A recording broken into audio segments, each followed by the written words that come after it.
this, like that, like this, like that, like this, like that.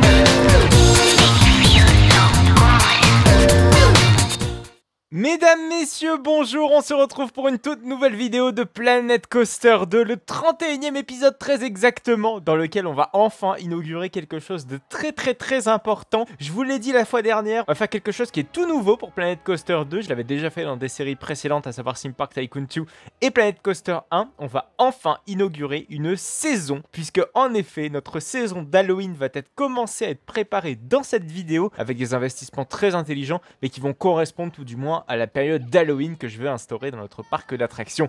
C'est vrai que c'est un grand classique de tous les grands parcs, c'est la période d'Halloween, c'est quelque chose qui est extrêmement rentable, c'est clairement quelque chose dont je ne veux pas y couper, d'autant plus que moi personnellement j'apprécie énormément cette période. Il aurait été un petit peu con tout de même de l'esquiver pour ce qui est de cette série. Bref, la fois dernière on avait inauguré surtout Métier à tisser, voilà, donc qui est donc notre merveilleux Nébulas. Donc si vous n'avez pas vu la précédente vidéo, bien sûr je vous invite à aller le voir parce que ça va être très intimement corrélé à cette vidéo. Je vais essayer un petit peu de faire un retour d'expérience par rapport à l'ouverture de Métier à tisser. Qu'est-ce que ça a réellement changé un petit peu dans notre parc d'attractions? Je vais vous détailler ça tout de suite. Alors, donc comme la fois dernière, la file d'attente n'a pas foncièrement bougé. Ah si, elle est peut-être un petit peu raccourcie, mais bon, pas grand-chose. Mais la file ne s'est jamais réellement remplie, malgré une chose, puisque, comme je vous le disais il y a quelques instants, c'est qu'on va passer en période Halloween. Et généralement, les parcs d'attractions ferment leurs espaces aquatiques en extérieur. J'ai laissé donc uniquement les attractions opérationnelles. Donc, j'ai beaucoup plus de visiteurs dans notre parc sec. Regardez, on a 3100 visiteurs qui sont uniquement concentré dans cette partie-ci du parc, donc c'est complètement inédit, hein, donc c'est vraiment la période en tout cas avec le plus d'affluence. En plus ça correspond bien pour le coup à Halloween, donc je me dis écoutez, allez c'est parti, on donne un coup de boost du moins au parc sec. J'ai fait une petite manip, hein, je vais vous l'expliquer d'ailleurs comment j'ai fait pour conserver le même nombre de visiteurs tout en gardant les piscines ouvertes et sans que les visiteurs aillent dans les piscines. Voilà, c'est une petite astuce que je vais vous dévoiler dans quelques instants, mais ça permet surtout d'avoir beaucoup plus de files d'attente dans nos attractions, notamment ici. Donc bon, quand je dis beaucoup plus, j'ai jamais vu nos attractions avec 0 minute d'attente, voilà, ce qui correspond, je vous le disais, à notre période d'Halloween. Donc par exemple Panthenos, voilà, qui a une belle file d'attente, hein. D'ailleurs le maximum que j'ai pu voir c'était quasiment ici, donc ça veut dire à quel point cette méthode mine de rien est efficace. Je crois d'ailleurs que l'Indoor Coaster a pris pas mal d'affluence. Ouais, regardez, il y a pas mal de visiteurs là, qui rentrent dans la file. Bon là ça reste relativement standard. Ouais, ici là ça commence peut-être bien à s'allonger. Non, c'est relativement standard aussi. Et par contre ici pour ce qui est de Mad Track of Jack, ouais, c'est relativement court. Alors je sais pas où sont les visiteurs pour le coup, j'ai l'impression que les visiteurs se déplacent ici. Il y a 3100 visiteurs quasiment, mais voilà, c'est des visiteurs, voilà, qui sont beaucoup présents dans les allées, beaucoup présents dans les attractions, et les attractions ont tendance à faire des pics d'affluence quand même beaucoup plus importants que ce qu'il n'y avait auparavant. Voilà, donc ça c'est appréciable. Donc c'est dans ce contexte finalement que Panthenos permet à équilibrer un petit peu le nombre de visiteurs par ici. Voilà, je vous le disais, hein, la balance est plutôt bien équilibrée, ça s'est observé un petit peu sur le long terme. Voilà, on a autant de visiteurs ici qu'ici, même sur l'attraction très capacitaire ici, on a tendance à avoir quand même une bonne répartition en tout cas des visiteurs dans les deux parties du parc, et ça c'est très appréciable, et j'aime beaucoup en tout cas cette nouvelle répartition qui est quand même beaucoup plus agréable. Bon, notez qu'ici, ça reste tout de même un cul-de-sac, hein. C'est vrai qu'il y a beaucoup plus de visiteurs ici qui ont même tendance à aller par ici, de par le fait qu'on a un nouveau flat ride ici, Métier à tisser. Mais voilà, ça reste un cul-de-sac, ça reste un endroit qui n'est pas non plus hyper fréquenté, qui reste relativement calme. Bon, par contre, il y a quand même quelque chose que j'aurais pu faire, voilà, créer quand même des palissades. Mais voilà, le tour reste très agréable, donc ça reste une zone quand même beaucoup plus vivante que ce que ça ne l'était auparavant. Mais je pense en rajoutant les attractions peut-être un petit peu plus par là, ça pourrait booster encore et encore l'affluence, j'ai envie de dire, dans notre parc d'attractions. Mais en tout cas, Panthenos et Métier à tisser s'accordent parfaitement bien, que ce soit thématiquement ou que ce soit en termes de complétude de par leur type d'attraction. Autre chose également qui a pu changer de par l'intérêt épisode, beaucoup de petites modifications qui permettent d'améliorer drastiquement la qualité de l'offre globale de notre parc, c'est de la thématique. Donc tout ce qui est un petit peu dans cette merveilleuse zone d'entrée, on a des petits points qui ont été remaniés. Alors le premier, c'est ce grand phare, voilà, le pharos. Il a été quand même beaucoup mieux thématisé. Alors déjà ne serait-ce que juste ici, donc quand on regarde, voilà, nos merveilleux petits comptoirs, on a donc deux comptoirs, voilà, qui étaient déjà présents, mais qui sont beaucoup plus thématisés, avec beaucoup plus de zones métalliques, avec des rivets, etc., avec de l'éclairage, avec un petit menu, voilà, qui est éclairé, un petit extincteur qui permet en cas d'urgence de pouvoir être utilisé si jamais il y a le feu. En gros, le pharos a été quand même bien rethématisé, avec un petit peu de barrière tout autour. Bon, c'est même pas une rethématisation, c'est un renforcement thématique, appelons un chat, donc avec beaucoup de métal. C'est vrai qu'on avait seulement les auvents et c'est tout, c'était camouflé par tout ça. Voilà, j'ai remplacé ça par tout de même des comptoirs beaucoup plus sympa. J'ai même thématisé l'intérieur de ce comptoir avec des frigos, de l'aération juste ici, voilà, des hottes aspirantes tout là-haut. Voilà, le tout est quand même beaucoup plus thématisé, drastiquement même mieux thématisé, et c'est quand même beaucoup plus sympa de voir le Pharos en tout cas thématisé de la sorte. Bien évidemment, j'ai réflexionné un petit peu la façon dont le Pharos allait se comporter de nuit, avec notamment tout un éclairage voilà, qui a été spécialement conçu pour un éclairage interne, un éclairage externe. Vous voyez d'ailleurs qu'il y a plusieurs témoins lumineux qui indiquent ou non si le comptoir est ouvert. Regardez, celui-ci est ouvert, donc je l'ai mis en vert. Celui-ci est fermé, donc je l'ai mis en rouge. Autre modification un petit peu plus mineure, voilà, j'essaie toujours d'améliorer le parc d'attractions par endroits et essayer d'avoir tout de même une uniformisation globale du parc et que le parc évolue avec une thématisation globale qui s'améliore d'épisode en épisode. C'est notamment l'entrée de Jailbreak Escape. Alors j'ai toujours tâtonné pour le coup avec l'entrée de Jailbreak Escape, mais ça n'a pas grandement évolué depuis l'ouverture officielle de notre parc d'attractions. Mais là, j'ai clairement décidé de renforcer un petit peu la thématique de notre attraction. Donc déjà, j'ai créé un beau panneau d'entrée voilà, avec Jailbreak Escape, avec des barreaux en métal voilà, qui évoquent finalement les barreaux qu'on peut retrouver en prison. Voilà, donc les barreaux cassés, on peut se dire ok, on casse pour essayer de s'échapper. Ça rappelle un petit peu le nom de l'attraction Jailbreak Escape. Voilà, donc c'est pour ça que vous voyez en tout cas ce panneau qui est bien thématisé.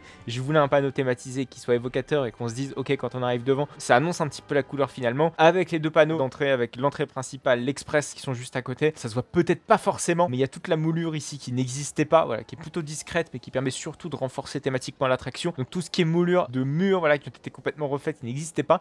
Tout ce qui existait auparavant, voilà, c'était la partie basse et le mur, mais voilà, toute la moulure a été faite. Donc c'est un aspect beaucoup plus détaillé quand on regarde de près, que ce ne soit pas qu'une texture plate. L'idée c'était vraiment bien travailler le truc, donc ça a été fait pour Jailbreak Escape. Notez également que les fenêtres ont reçu voilà, des petites bordures, voilà, c'est très subtil, mais très sympa et très important aussi pour améliorer la qualité de notre attraction. Donc des bordures, d'ailleurs c'est une méthode que j'ai appliquée aussi à la taverne, voilà, ça n'existait pas. Mais voilà, c'est surtout sur Jailbreak Escape qui a bien changé. On a notamment ici des petites arches. Les arches existaient, par contre la moulure des arches avec cet effet 3D que j'ai fait grâce à des murs en plâtre, voilà, c'est des petits murs en plâtre que j'ai essayé de rapetisser, que j'ai compressé pour que ça puisse rentrer un petit peu dans cette arche qui est très sympa, et ça donne quand même un rendu qui est vraiment chouette. J'ai également travaillé la façade de nuit, vous allez voir, c'est tout con, voilà, ça se voit presque pas, mais il y a réellement eu un travail qui a été fait en termes d'éclairage pour Jailbreak Escape. Pour ce qui est de l'entrée, j'ai légèrement modifié tout ce qui est ce couloir d'entrée. Alors certes, il n'y a pas de détails d'un point de vue purement props, d'un point de vue purement décoration, etc.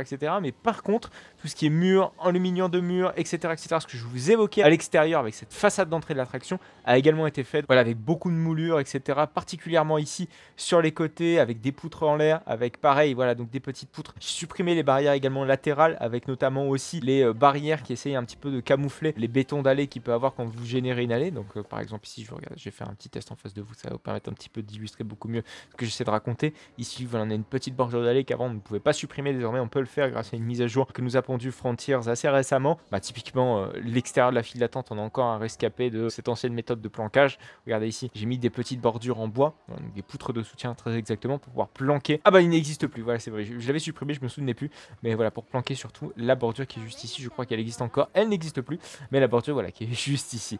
D'ailleurs on notera la file d'attente de Jailbreak Escape qui est beaucoup plus importante avec ce que je vous expliquais tout à l'heure. Donc c'est beaucoup plus agréable quand même d'avoir une file d'attente beaucoup plus importante. Je suis en train de me demander, c'est quoi le temps d'attente pour ce truc là? 13 minutes seulement? 13 minutes ça? Je suis pas très convaincu. Sincèrement, je suis pas très convaincu. Voilà, donc l'idée finalement de ces inter-épisodes, voilà, c'est aussi de travailler un petit peu sur des choses qui existent déjà.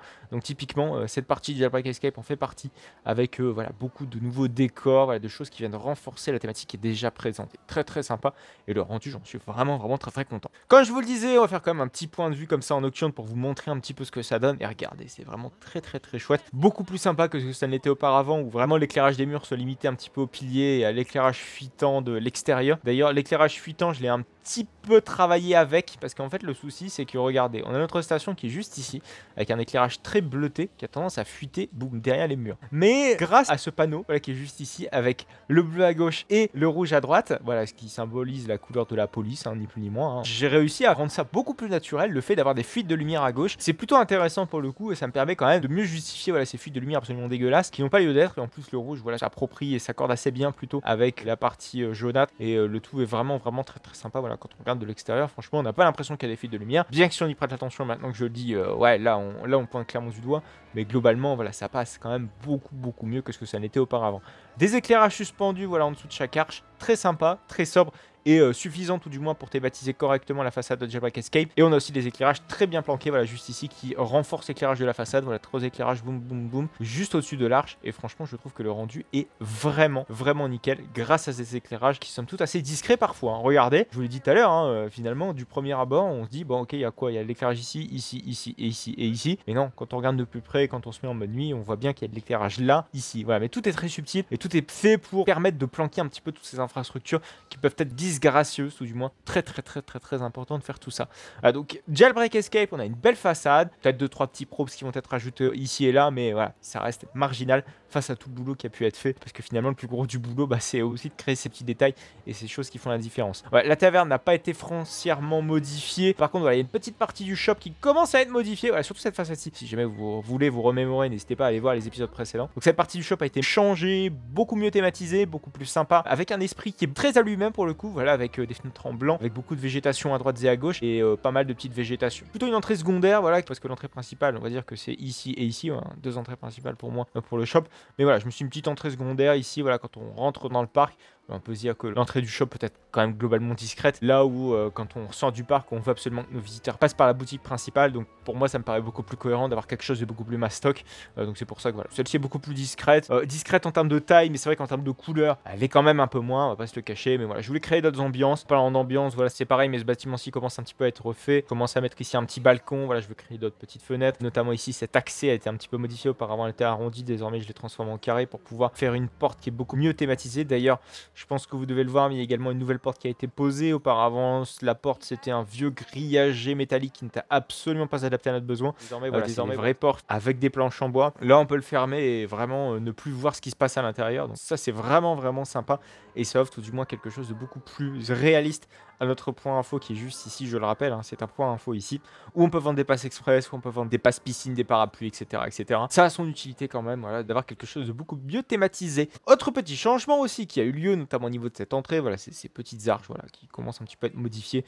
Regardez ici, on a des petites meurtrières, voilà, qui ont peut-être un petit peu plus de détails. Non, franchement, c'est très joli et ça offre quand même quelque chose, encore une fois, de beaucoup plus réaliste. D'ailleurs, je suis en train de me rendre compte aussi, il faudra mettre à jour aussi l'entrée, que quand on avait construit, boum, notre parc aquatique, on avait fait des vrais gates avec, voilà, des petits portillons, etc. Ou en tout cas, on les avait suggérés. Et je pense qu'il serait bien quand même de mettre à jour l'entrée principale du parc avec ce genre de petits détails à la con qui font clairement la différence. Voilà, une belle entrée qui est bien thématisée, qui va l'être d'autant plus dans le futur, avec pareil, voilà, notamment Jailbreak Escape qui est beaucoup mieux thématisé. Donc tout ce flanc-ci, voilà, le bout du bout de la zone thématique, de la zone d'entrée est quand même beaucoup mieux thématisé que ce que ça n'était auparavant, avec surtout ce phare qui est très joli quand on regarde l'aspect intérieur. Voilà, il y a beaucoup plus de monde d'ailleurs qui s'y balade, de par les petites manipulations que j'ai pu faire avec le parc aquatique. D'ailleurs, je vous ne l'ai pas dit, mais je vous propose qu'on en parle dès maintenant. En fait, ce que j'ai fait pour éviter que nos visiteurs aillent dans les piscines, mais que ça me compte toujours comme étant des attractions. Regardez ici, dans les attractions uniques, j'ai toujours 9 attractions d'ouvert. Donc ça compte bien sûr les piscines, les toboggans, etc., les attractions. Mais voilà, quand on regarde que les attractions, on a 5 attractions à tout péter. 1, 2, 3, 4, 5. Mais voilà, il y en a bien 9 au total quand on prend les piscines d'inclus. Ça m'a permis en fait, en fermant les vestiaires, donc là voilà mon astuce, en fermant les vestiaires complètement, donc ça bloque l'accès, nos visiteurs ne peuvent plus se changer pour pouvoir aller dans les piscines, donc forcément ils se cantonnent à aller dans les espaces avec notamment les attractions et les manèges, donc c'est pour ça que nos visiteurs ne s'emmerdent plus à aller dans les piscines. Et ouais, ça fait effet un petit peu Halloween parce que beaucoup de monde dans notre parc, en plus on a une file d'attente plus importante, ça y est, pour Pantenos, ça n'a pas atteint son paroxysme, hein, comme je vous l'évoquais tout à l'heure. Voilà, et là par contre elle est vraiment impressionnante cette file d'attente, il était extrêmement rare, voire même impossible de voir une file d'attente comme ça pour Jailbreak Escape en temps normal. Et ça fait plaisir d'avoir tout de même une attraction qui a l'air visuellement très populaire. Voilà, 17 minutes d'attente. Par contre, il y a toujours Mad Track of Jack, très peu populaire. Bah, de par le débit en fait de cette attraction. Regardez, 15 minutes. Putain, mais 15 minutes, moi je fonce dedans dans un parc classique. C'est ça aussi que je trouve pas très réaliste. Parfois, Planet Coaster 2. Qu'est-ce que c'est que ce bug encore? Mais non, mais pitié quoi. Mais réglez vos bugs, Frontier. Oh non, c'est pas possible. Je peux pas voir ça. Alors que tout avait bien été fait. Ouais, peut-être des bugs de mise à jour, voilà, j'en sais rien malheureusement. Bref, on va donc passer à quelque chose de très croustillant. Voilà, je vous le disais en tout début de vidéo, je vous le disais également la fois dernière. Il y a quelque chose que je veux réellement faire dans notre parc de l'attraction, c'est une saison d'Halloween. Alors bien sûr, il y a eu un pack d'extensions qui a rajouté quand même pas mal de choses, suggérant tout du moins la période d'Halloween. Voilà, c'est plus le Sorcery Pack, voilà, c'est comme ça qu'il s'appelait. Voilà, il y a plein de choses voilà, qui vont être très évocateurs pour pouvoir évoquer la période d'Halloween. Il y a quand même des toiles d'araignée, des belles choses qui sont intéressantes à pouvoir construire notre parc de l'attraction. On va exploiter justement tous ces objets de ce pack-ci et on va essayer de thématiser notre parc et lui donner tout de même un esprit halloweenesque comme on pourrait le faire tout du moins dans n'importe quel autre parc d'attractions. Mais bon, il y a quelque chose que j'évoquais tout à l'heure qui est extrêmement intéressant. Quand on avait construit voilà, cette merveilleuse entrée, je vous ai dit qu'un jour, on allait mettre le nom du parc d'attractions. Bon, pour l'instant, ce n'est pas encore fait, ça ne risque pas d'être fait maintenant, mais quand même, je me dis, il serait quand même intéressant d'écrire Halloween, voilà, de tout simplement évoquer le fait qu'on a cette période d'Halloween qui est en cours dans notre parc d'attractions. Donc je vous propose qu'on écrive juste ici Halloween en lettres capitales. Voilà, ça va être merveilleux, regardez-moi ça. Bon, par contre, il va falloir visiblement mettre à jour à chaque fois l'échelle, ça c'est pas forcément super pratique. Ça va aller relativement vite, hein. Regardez, boum, boum, boum, boum, boum, et ça va permettre du moins d'annoncer la couleur, j'ai envie de dire, à nos visiteurs qui vont rentrer dans le parc. Bon, bien sûr, comme à terme, je vais vraiment mettre le nom du parc avec l'ensemble de ses activités, la thématique renforcée tout de même dans cette zone du parc. Donc à terme, ça partira, hein, bien sûr, hein, ça sera complètement changé. Et les modifications vont se faire tout de même relativement rapidement. On va mettre un gros N, voilà, bien évidemment, pour terminer le mot Halloween. Boum! Ah, c'est merveilleux avec le gros panneau Halloween. Bon, bien évidemment, on va falloir créer toute une structure qui permette de respecter le réalisme, hein, littéralement. Donc regardez, donc là, j'ai fusionné l'ensemble de nos lettres. Et juste ici, on va donc créer toute une petite structure avec des supports de montagnes russes. Voilà, il y en a plein de toute façon des supports de montagnes russes. On va en trouver ça, c'est pas un souci, je m'en inquiète pas. Voilà, donc un gros support qui est juste ici, qui fait toute la transversale de notre merveilleux panneau. On va essayer de le monter légèrement, voilà. On va le dupliquer une fois en bas. Voilà, comme ça permet d'avoir un petit peu plus de réalisme pour ce qui est du maintien de ce merveilleux panneau. Et derrière, on va faire donc des supports voilà, qui vont être juste en dessous. On va les pivoter à 90 degrés, voilà, ce qui va nous permettre donc de positionner ça beaucoup plus facilement. Voilà, on va le positionner un petit peu au centre également. Bien sûr, la couleur n'est clairement pas adaptée. On va faire une couleur quand même beaucoup plus réaliste. Voilà, le blanc déjà ne serait-ce que là. Et tout de même pas forcément la couleur la plus réaliste qui soit. On va mettre ça de la même couleur que notre merveilleux petit toit d'entrée, voilà, qui est juste ici. Voilà, c'est beaucoup plus sympa. Et je sais pas, voilà, Halloween, on peut le mettre en orange. Ah non, le souci c'est que le orange, c'est une couleur qui est déjà très présente dans la palette de couleurs globale finalement de notre entrée. Donc finalement, voilà, le vert s'accorde plutôt bien et il se ressort tout de même beaucoup mieux que la couleur orange. Voilà. Et là, on peut décaler peut-être un petit peu le panneau pour le pouvoir le centrer. Voilà, c'est parfait. On va le mettre, boum, juste ici. Ça va nous permettre donc de mettre beaucoup plus de décoration ici. Voilà, je vais mettre, je sais pas, des gros rats, des choses. Je vais regarder également si le workshop ne regorge pas de ce genre de décoration.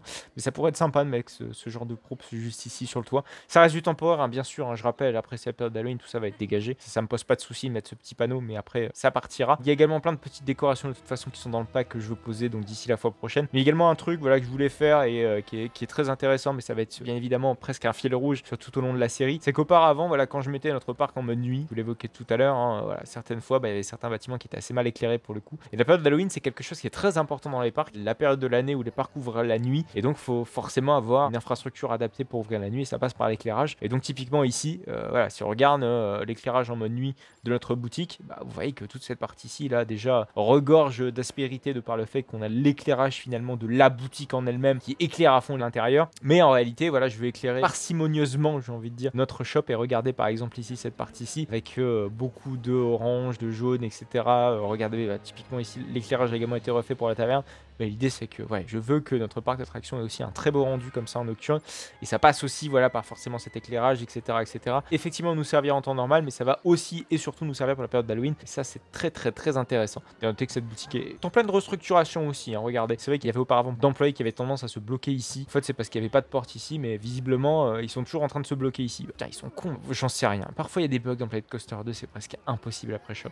Mais bon, typiquement, j'ai rajouté une porte ici. Je commence un petit peu à réflexionner la boutique pour essayer de l'adapter finalement aux mises à jour de Planet Coaster 2 qu'on a pu avoir assez récemment. Voilà, et d'ailleurs, on entend un petit peu de musique d'Halloween. Voilà, ça pré-shot un petit peu le prochain épisode, voilà, qui va vraiment rentrer dans le dur d'un point de vue thématique et on va vraiment thématiser le parc en mode Halloween d'ici la fois prochaine. Donc bien évidemment, abonnez-vous à cette chaîne pour ne pas manquer l'épisode 32. Voilà, ce sera le prochain. Votre abonnement, bien évidemment, va servir aussi pour ne pas manquer toutes les autres vidéos sur la période d'Halloween. Vous allez voir, ça va être très intéressant. Il y aura pas mal de choses qui vont popper, notamment une vidéo sur les Halloween Fright Nights, bien évidemment, comme chaque année, à Walibi Holland, bien sûr. Une vidéo à Alton Towers, voilà, sur le Scarefest. C'est complètement nouveau pour moi. C'est vrai qu'on a découvert Alton Towers cet été, mais pas pour les Scarefest. Là, ça a l'air d'être intéressant. Il y a quand même 2-3 belles mazes qui vont être à découvrir. Tiens, d'ailleurs, en parlant d'Alton Towers, si jamais vous n'avez pas vu cette vidéo qui a donc été postée cet été, le lien va donc s'afficher juste à votre droite. Il ne nous reste donc plus que quelques secondes pour pouvoir cliquer et aller voir cette vidéo sur ce merveilleux parc anglais qu'est Alton Towers.